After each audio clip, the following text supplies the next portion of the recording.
Cascade Hoops Talk, bringing the world NAIA basketball one podcast at a time.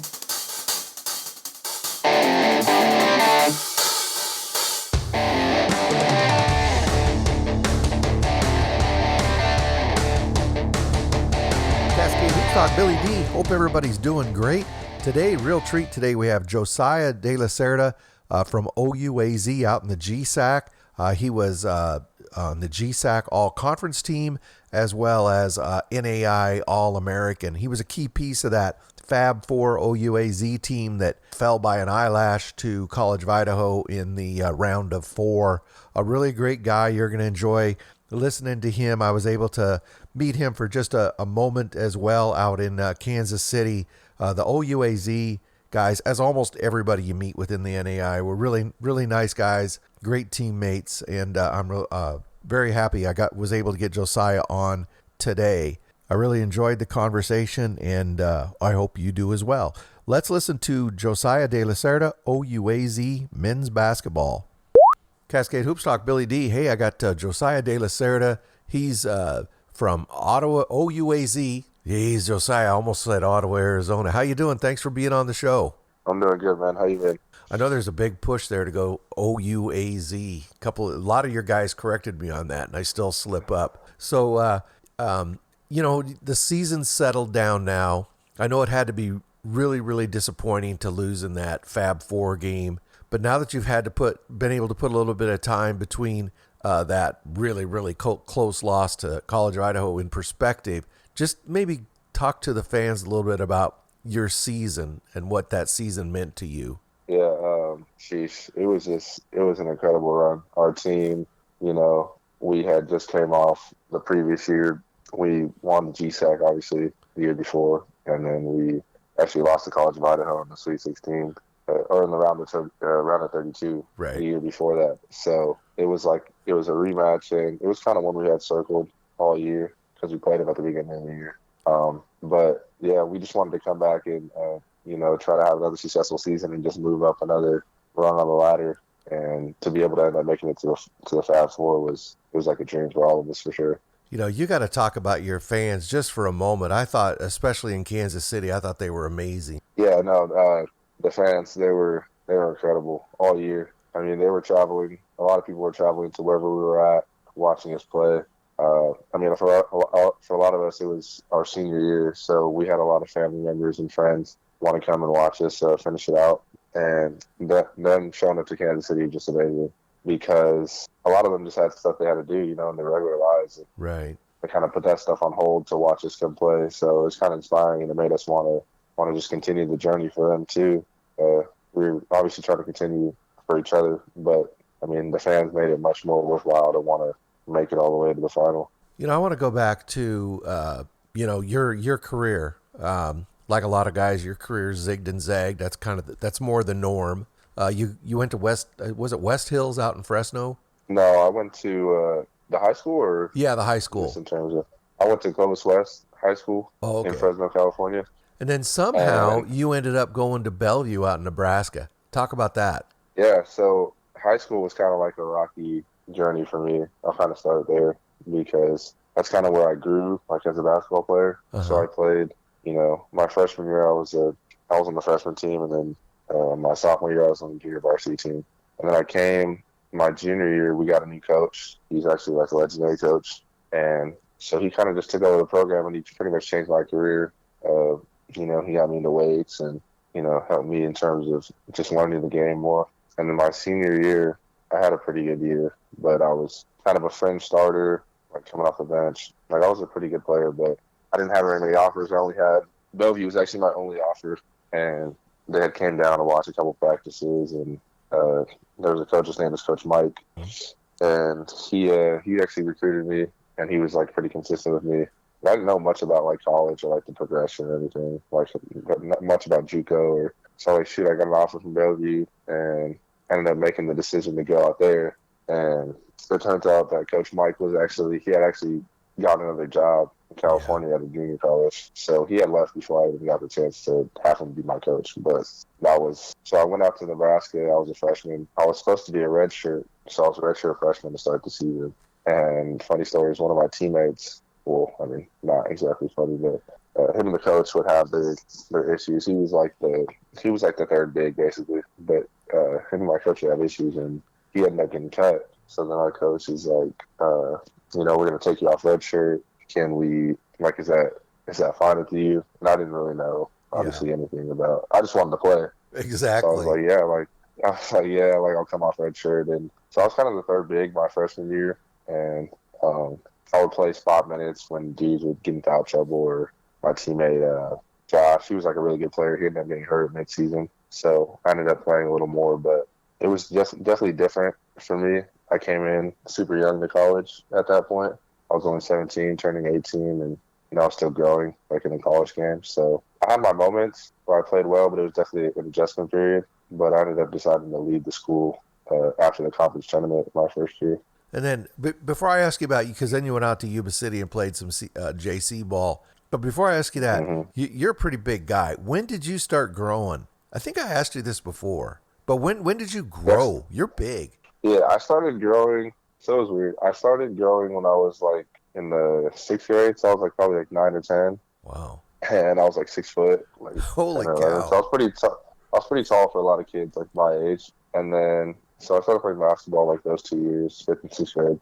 And then in middle school I grew again, had like another 2, 3 inch growth spurt, and then in high school I really shot up. And by the end of my like I was done with high school, I was like 6'6", 6'7".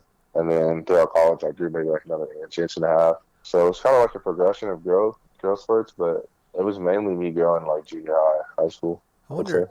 I wonder if you had several different growth spurts. You see some guys they go like a foot in a year and then they lose some of their coordination. But that's one thing that always stuck out to me is remember I told you I've always thought you were kind of hard to pigeonhole because you're not really a down low big guy. You're not really an outside guy. You just kind of and you said to me something that I haven't forgotten. I thought was interesting that you allow the game to come to you. Can you talk about that? Yeah, I feel like I've always done that since I was first started playing basketball. I've never been a player that really likes to force it.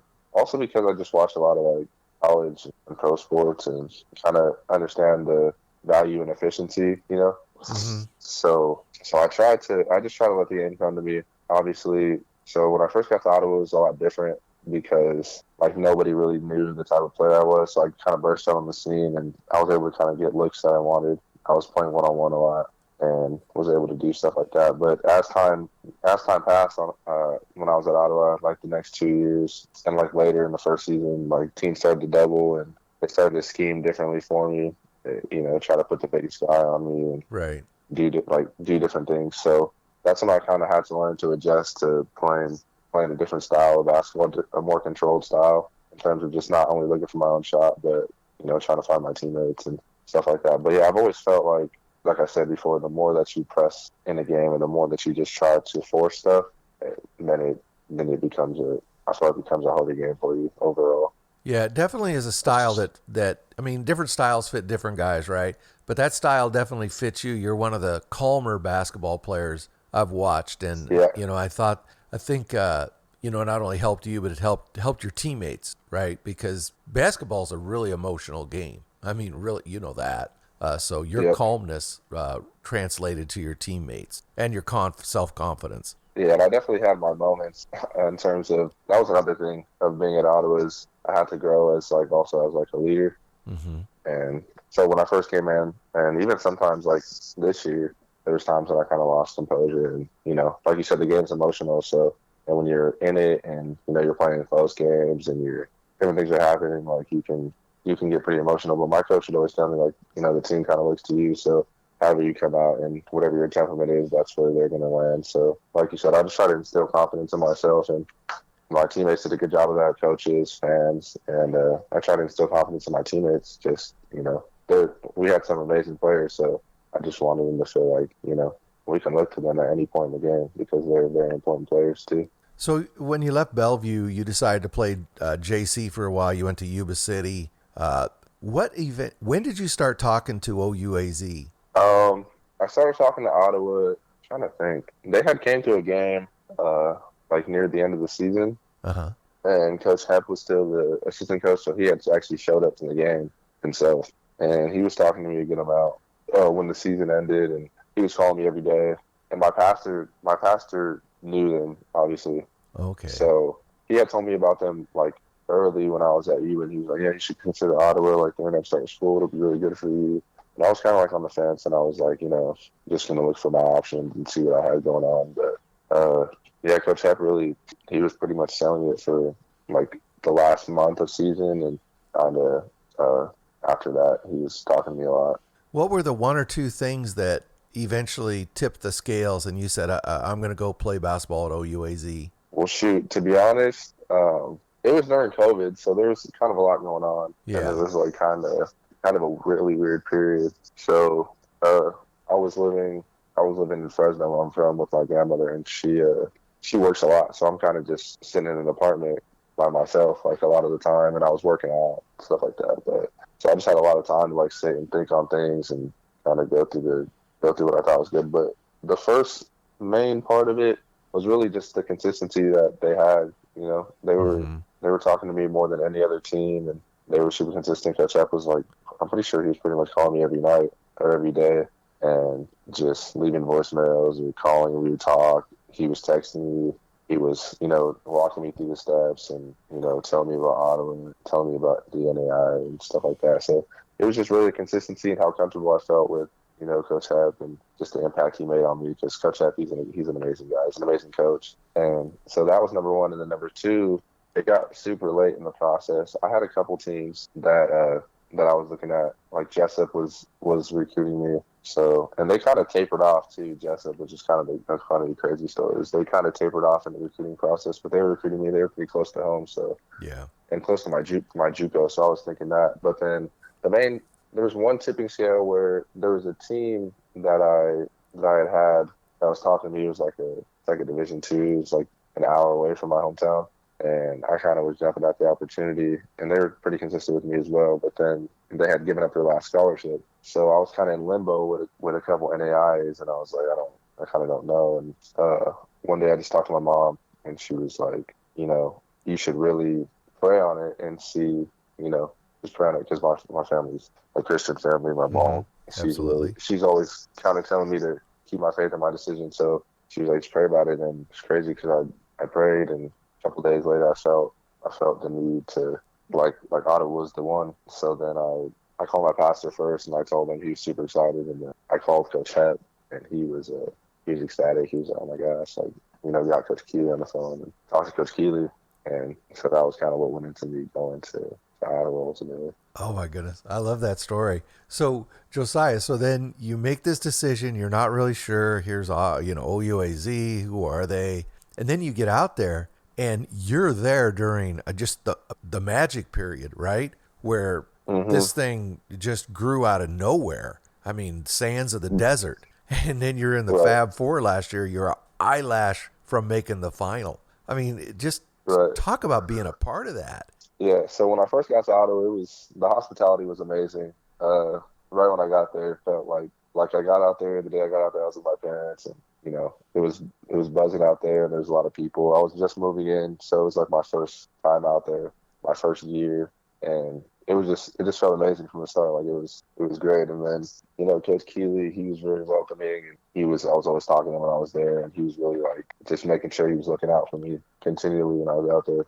And like you said, I mean, it kind of just grew. So the first years, COVID was still going on, and it was kind of slower. But I met a lot of people. It was really Uh-huh. good. And we didn't get to play in front of fans, so that was kind of different. But and it was like the spread seating on the bench, and it was kind of like funky, but it was good. And then we went to a small. We had our first winning season. We went to a small playoff tournament, like a college tournament. We went to the we went to the championship actually, and we lost. But it was just a great experience with my teammates. Like there's a bunch of teammates from that year that I still talk to this day, that are still like some of my best friends. And actually, one of our assistant coaches, Jay Sean, he was he was my teammate that year, which is kind of a full circle moment. But yeah, and then the second year we obviously grew more, and the school's growing. Just overall, it was kind of cool to see myself kind of growing up, like from being a kid that was just in college to kind of like a grown up,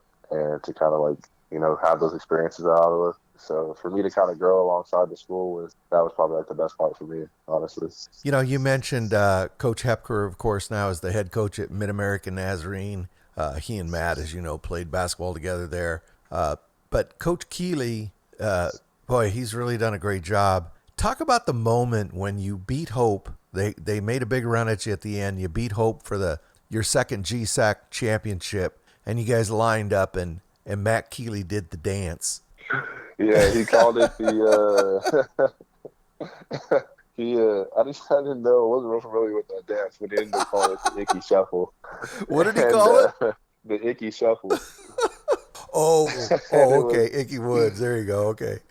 Yeah, it was like an NFL guy. He showed me the videos. I think he was like a Cincinnati Bengal. Yes. And he would do the touchdown dance when he scored that. The year before he had done the gritty in the line, so he had to come up with some new dance moves this year, and it was amazing. Because him as a coach, he's been through a lot. So just building up a program, and I know how hard it can be for him and how hard it can be, trying to make a name for yourself. And he's obviously been around, legendary coaches, and he has a great coaching tree. But for him to be able to build up the program and like make Ottawa kind of his own, and to have the level of success he's had so far, it's just great for us to see as players for him, because we have so much respect for him. He's a high character guy. He's a great coach, a great leader. He's always coaching out of love, and it's just great to see that. It feels good, especially in those moments. And even going down to the Fab Four and him being able to have his family there, and yep. It makes it more special for us to be able to do that for him. So sticking with Coach Keeley for a moment, you guys win the GSAC, you get the tournament seeding, and you see that you're going to play Baker, and you're going to go out to Kansas. I mean, just a stone's throw from where Coach Keeley grew up. What was that like? It was crazy because it was kind of like written almost. I remember we were on the way to a game against Vanguard. We were playing at Vanguard, and we were driving over. So I'm on the bus in the van with one of our assistant coaches, who he also played at Mid-America, and he's talking about Baker. Like, Baker randomly comes up, and he's talking about how it was like their rival, and different things. So then they come back around, and we see that we're in Kansas, because that's where we think we were going to be at. We were kind of hoping we were in Kansas, but to see that we were in Kansas, and that it was kind of a full circle moment for Coach, and kind of me remembering that moment, it was kind of crazy. It was almost like our story was written from the start, playing Baker of Kansas, like you said, around the corner from where our coach grew up. Okay, so I'm going to circle back to that Baker game, but before I do, you had to play Oklahoma Wesleyan. Very few observers gave you a chance in that game. What was your mindset going into that game? Well, for our team, we had won off the buzzer beater against Baker, obviously, so we were kind of on a high, and we felt like we were a great team all year. And we felt like even in games where we were like crowned the underdog to start, we felt like we were the better team. Mm-hmm.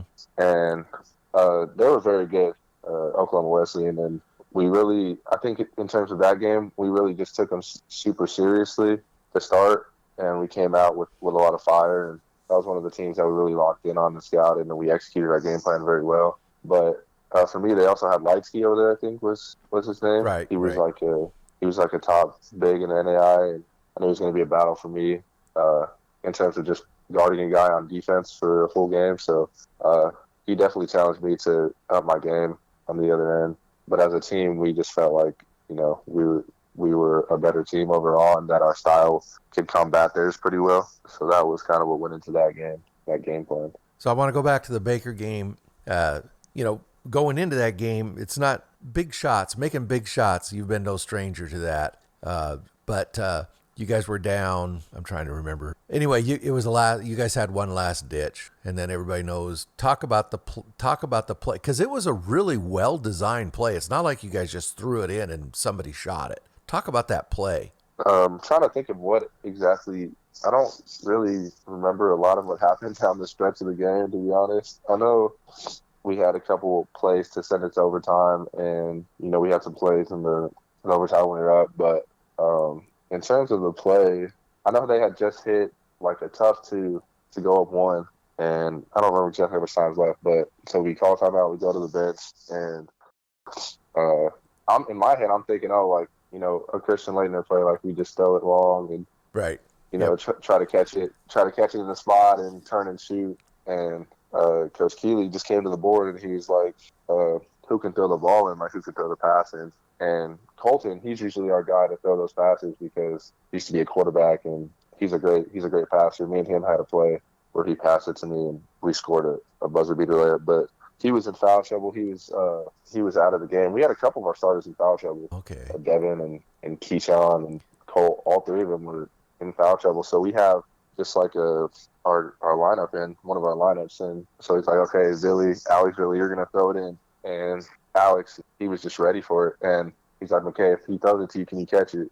And McKay's like, yeah, I got it. And then everyone was looking at me and I was like, yeah, she was like, you're going to wrap around Joe. And it was like a play that they'd seen before. Apparently it was like a Valpo play or something. Yeah. And I was like, yeah, if Mundy gets it and passes it to me, like, I'm shooting, I'm going to make the shot. And so Alex just throws an absolute laser to McKay. And it was like a perfect pass. And it's funny because in the video, you can see him spin the ball before he passes it. And so he spins the ball and then he throws a laser. And then Bundy just no hesitation. So much like for Bundy, he was probably the biggest player in the play because he had so much presence of mind to not like come down with the ball. And he just threw it right when he caught it. And so it was perfect timing because if he would have taken another second to like dribble it or put the ball down, we would have lost a little extra time there. But he literally had the great presence of mind to just turn and toss it. And I shot it and it felt good. I felt like it was going to be a swish, but I flicked my wrist. I felt like it was a perfect shot and it banked in. And it was just kind of crazy. You just see the fans, they're all running down from the top. And, the Oklahoma Wesleyan guys are standing up and our coaches are in shock. And it was a crazy moment.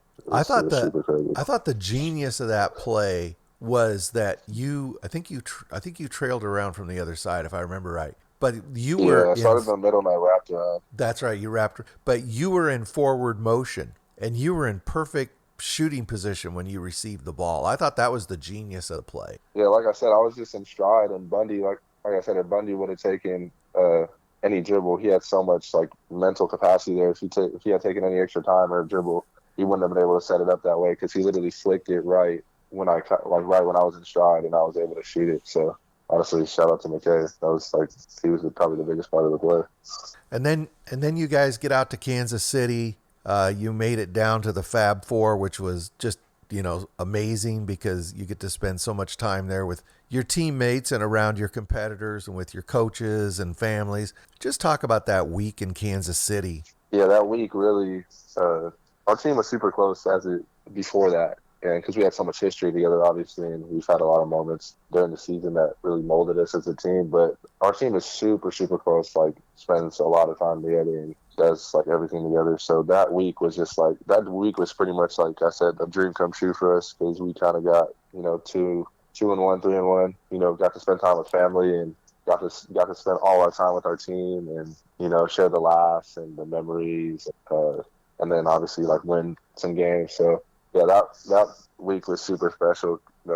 And we actually were in Kansas for 2 weeks, which is kind of funny. We never even went back to Ottawa from the moment we were in the first round to the moment we made the Fab Four. We didn't go back to Ottawa for the full 2 weeks. So we actually had 2 weeks where we were together the whole time. But, yeah, it was special. I mean, and it was great, honestly, too, for me to be around the competitors and obviously see the ACU guys and, they recognize us. So.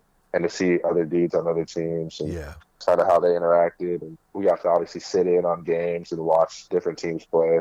Overall, it was an amazing experience. And we had a sponsor too, Johnny's Tavern, and they were super good to us too. So yeah, overall, the week and the 2 weeks in general that we were in Kansas was just amazing as a team. We made some of the memory. Josiah, take this for what it's worth, but I've always said making it to the Final Fours or the Fab Fours basically a championship because it's so hard. It's incredibly hard to get to those last four. And once you get there, anything can happen. As you saw, they were very, very close games, and any one of the four teams could have won at that point. So I know that the sting of the loss is trust me, I understand that the sting of the loss is going to stick with you for a while. But just reaching that last four, the Fab Four they call it. that in itself is a feat that nobody can take away from you. And not only that, it'll be so locked in OUAZ history and you being such a big part of it. You should be extremely proud of what not only you did, but your teammates and Coach Keeley have accomplished there at OUAZ. Just talk about your feelings of OUAZ basketball. Yeah, I'll forever, Ottawa will forever have a special place in my heart. And obviously the team, like you said, our team is kind of indebted in Ottawa history. Yeah, it's hard to put into words, honestly. It was a run that's going to be so historic, and it's a run that you kind of don't think of, you don't really think of how historic it'll be, or you don't really think of how big of a run it is when you're in the midst of it, Like you said, once you have time to sit and think about it and, going to the Fab Four is crazy. Like, I never would have, starting at W, it's never something I would have pictured happening, and you never think about the history behind it when you're in it. But yeah, taking the time afterwards to think about it, and and for Coach Keeley, I have nothing but respect and love for Coach Keeley, and it's amazing for him to be able to reach that pinnacle, and for our team to be able to reach that pinnacle, and it'll be something that we always remember, our team, and it'll be something that'll forever keep us together. So yeah, it like I said, definitely stings to lose on such a close one at the end, especially to who it was. Mm-hmm. Shout out College of Idaho, national champs, but it's amazing overall. It was an amazing run. Yeah. So I understand you're gonna probably graduate this summer, and then you're looking to continue your basketball career, right? Yeah. So in the process of graduating at Ottawa, and I've been training a lot and just trying to prepare myself for the next kind of chapter of playing basketball. But the goal is to play overseas, most likely in Europe. And I've been talking to some agents, and I think I'm on the fast track to playing overseas. So that's very exciting. That's another exciting thing to be able to continue playing professionally. So yeah, that's the goal right now, is graduate and continue my career, hopefully, for as long as I can do it. Well, yeah, that is exciting, and you do very, very well. I got a chance to meet a lot of your teammates when we were out in Kansas City. I think you guys are an amazing team. I was surprised, or not surprised, that I was. I thought it was kind of cool how close you guys all were. It was a very, very close team and bunch of very good people. Yeah, amazing dudes on this team. So I'm really glad I got the chance to meet you guys. Josiah, I really appreciate you taking the time to talk to us for a few minutes, kind of relive your 4 years in NAIA basketball, and man, it was really fun to watch you. And boy, you made some big shots that nobody will ever forget for a long time. Well, shoot, I really appreciate you having me, Billy. You're one of the best in NAIA at covering the sport. So I really appreciate you having me on. Thank you. That's very kind. That's Josiah De'laCerda, OUAZ basketball. Thank you, Josiah. Thanks, Billy. You have a good one. Hey, thank you again to Josiah. We wish him luck as he moves forward and finds an agency. He's going to keep us up to date with what's going on in his future, and we'll get him back on if necessary, let you know where to follow him and what his next steps are. Hey, thank you very much for listening. I want to say thank you again to everybody for all the support this season. We're going to continue to do a few postseason interviews as they become available, but hopefully next season we can even do a better job for the NAI. Every year it seems to grow just a bit more. We're trying out a few new things to bring a more dynamic coverage to NAI basketball. So we'll see what I can come up. I'm an old guy. Learning new stuff is tough. But in the interim, enjoy some of these interviews, and don't forget to support your local NAI team, your local NAI program, and reach out to the coach and see what they need, because you're really lucky to have them nearby. Because I'll tell you what, NAI basketball is the best entertainment value in America.